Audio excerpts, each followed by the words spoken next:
What's going on, everyone? So earlier today, the Los Angeles Lakers officially signed Quincy Olivari to a two-way deal. They ended up waiving Colin Castleton in order to sign Quincy Olivari. Now, I like Castleton, right? Castleton, I thought, he could do a little bit of everything. Showed the ability to stretch the floor. He can knock down the mid-range.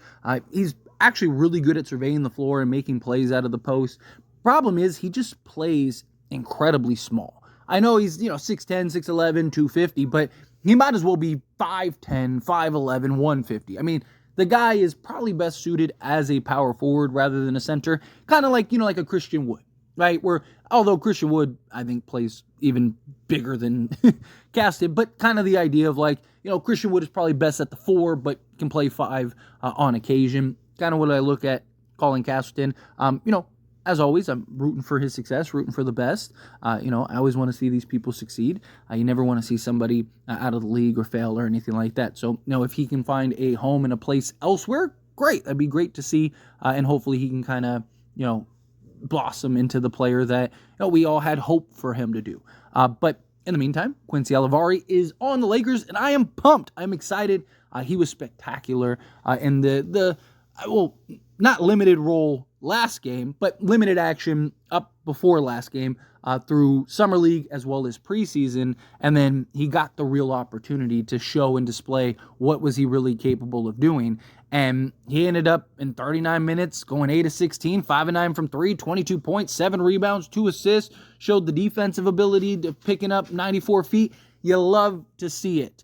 And for him to be able to do that, again, on really limited opportunity throughout Summer League and preseason, to kind of get that moment, step up and play big, which, going into the game, it was like, man, we don't have LeBron, we don't have Connect, like, we didn't have anybody playing. It was like, this is going to be a long game, and it turned out to be the greatest thing that happened to Quincy Olivari, because it ended up earning him a roster spot. Well, he earned it himself, just with his spectacular play, but it did definitely help. But the big question is, what can Olivari do? What kind of comparison should he be looked at towards for now and the future? Right? This is a guy that I do believe today could come in and actually have a significant impact. I think he could play a role as just like an off-ball shooter, initiator. He's kind of more of a 2 than he is a point guard. He's a guy that definitely can initiate, and he has the size of a point guard. But, his skill set thus far, he's not a guy that I would trust to wheel and deal and operate and run the offense. Luckily, Lakers don't need him to do that. Lakers need him for his skill set as a movement shooter, off-ball shooter, a guy that can make plays for himself and on occasion make plays for others. I do trust him in the sense of initiating the offense. We've seen him be able to do that. But if you're looking for him to go and just wheel and deal and, be Chris Paul out there, like, I don't think he's there yet. Doesn't mean he can't get there. But his skill set is something that is very valuable, especially in today's NBA. 23 years old. He's more of an adult. Lakers like the adult-style players, right? They've had a lot of success over the years with just getting the 23, 24-year-old guys that can come in and make an immediate impact. Quincy Olivari is a guy that I do believe can do that. But when I think of Quincy, think of kind of like now and then, of course, the future. I have 2 comparisons that kind of come to mind. And it's funny because he just played against both of them. And then the, long shot, superstar, hopefully, star-type player comparison. So let's get into it. Right off the bat, the first one, and I think the most likely comparison is Brandon Podziemski. I think for now, I think that's the kind of player that Quincy Olivari can step into, kind of play that type of role. I do think that they have very similar comps. Pod is 6'4", 205. Quincy Olivari is 6'3", 200. Right, so they have very similar builds. Also, just kind of being that 3-and-D initiator, ball point of attack, ball handler. Right, like you can see a lot of similarities between Pod and Quincy Olivari. Pod is a guy that the Warriors are incredibly high on. They're even planning on having him run the second unit on most occasions. And he's shown that he's capable of doing so. We'll see kind of an expanded role, kind of him being the guy without Chris Paul. Can he kind of step into the role of like being that playmaker off the bench? We'll see. But Quincy Olivari is a guy that you can kind of see playing a similar role as just an off-ball shooter, guy that can defend, basically, the guard position, period. Both guys are excellent off-ball slashers, good vision of the court, can make plays for themselves, make plays for others. Right? I really like the idea of Pod being the comparison for Quincy, kind of what he can provide out the gate. And then next up, I think the other Warrior is Buddy Hield. Now, obviously, Buddy Hield, he's elite three-point shooting. He's one of the guys that leads the league in three-point makes over the last few years, right? Like, he's a guy that is looked at as just, he's a sniper, right? Like, he's a guy that just go get you, get hot in a hurry. I like Quincy Olivari's game overall better, right? Like, but the reason I like the Buddy Hield comparison is Buddy Hield and his ability to be a movement shooter, catch and shoot shooter, right? He can kind of create and shoot off dribble for himself. Where I do think that we've seen Quincy Olivari be able to do something very similar. And then again, kind of similar comps, right?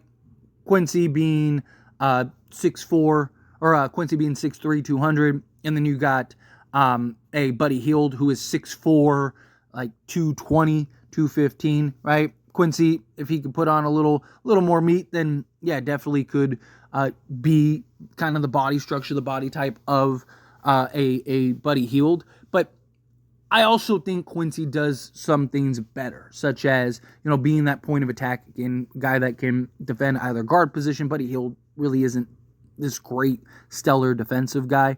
Where I think Quincy Olivari can be kind of more of that pesk, be more of the guy that just kind of, gives you what we saw, gives you very Dennis Schroeder vibes on the defensive side. Now, can he maintain that over an 82-game season? We'll see. But what I mean is, obviously, Dennis Schroeder, he doesn't have Dennis Schroeder's like foot speed and just speed, period, right?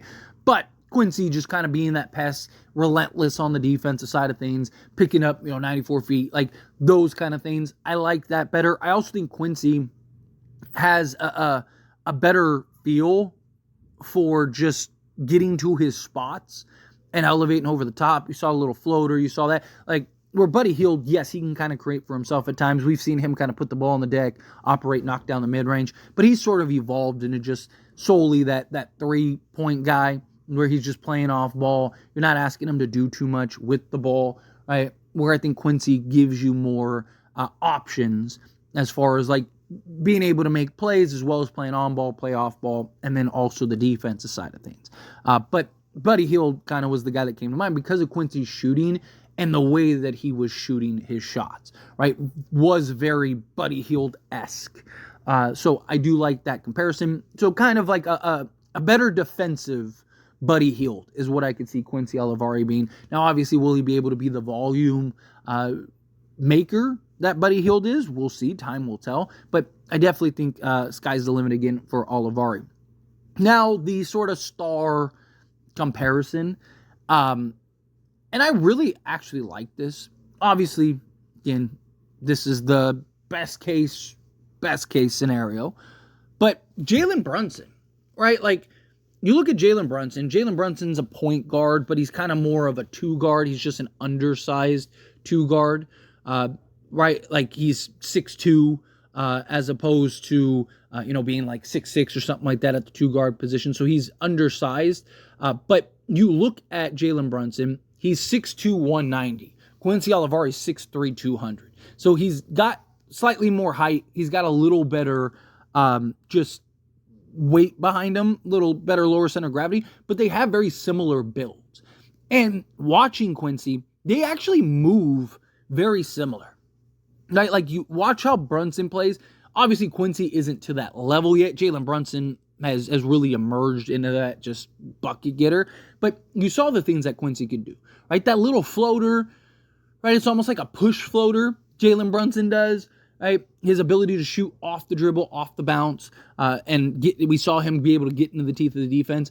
I really do like the Jaylen Brunson comparison. Now, obviously, will Quincy Olivari ever become Jaylen Brunson? I don't know. Right, but that's why this is kind of the best case scenario long shot comparison. But look, Jaylen Brunson didn't really emerge until a couple years ago. Really kind of hit some real strides this season, but it took him some time to kind of become the guy that you saw him and know him to be today, right? And Quincy already is a better shooter at that point, right? Obviously now Brunson has evolved into that like 41% 3-point shooter on 6 attempts, but like coming in, when you look at Jaylen Brunson was 22, Quincy's 23, right? But Quincy is just better off the bat. Like Quincy does things better than Brunson did coming in, right? Now, I'm not saying Brunson was no slouch or anything. Like Brunson was a very solid player, and in his rookie season, averaged 9 points, as well as 3 assists, half a steal, block, right? Like he was a guy that, right out the gate was actually able to give a contribution, right? Where Quincy, I could see Quincy having very similar stats if he got the role and opportunity. Jaylen Brunson played 22 minutes his rookie season, but you look at kind of his progression, you see his growth, right? Like I do see very many similarities between Brunson and Quincy.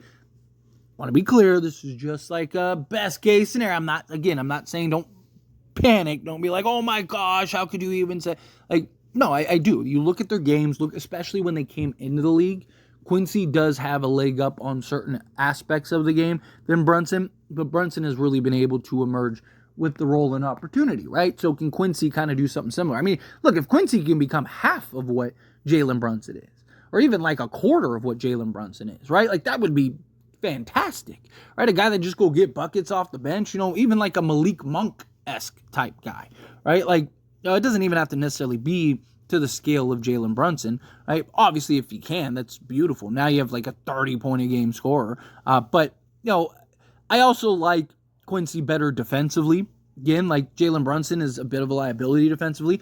I think Quincy is a guy that can actually be a plus defender. I don't know if he'll be like a lead or anything like that, just because he does lack the size. But I do think at the guard position, he can be a good sort of defensive player.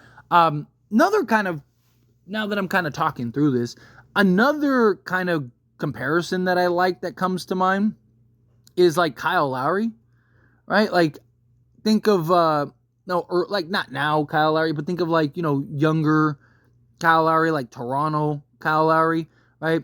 Guy that has had some good size, had some good weight, like weight behind him for his size, height-wise, he was only like 6 feet, right? Like Kyle Lowry is another guy that kind of comes to mind. I actually kind of like that comparison. I actually think, like, I could see him, like, Quincy, like if Quincy, let's say he misses the Brunson level, but he, like, ends up being the Kyle Lowry level, I actually think that's perfect, right? Imagine having a young Kyle Lowry for the future. Like, that would be solid.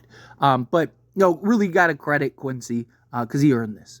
He was absolutely spectacular, what we saw. He's a guy that I do really genuinely believe can have an impact now and in the future.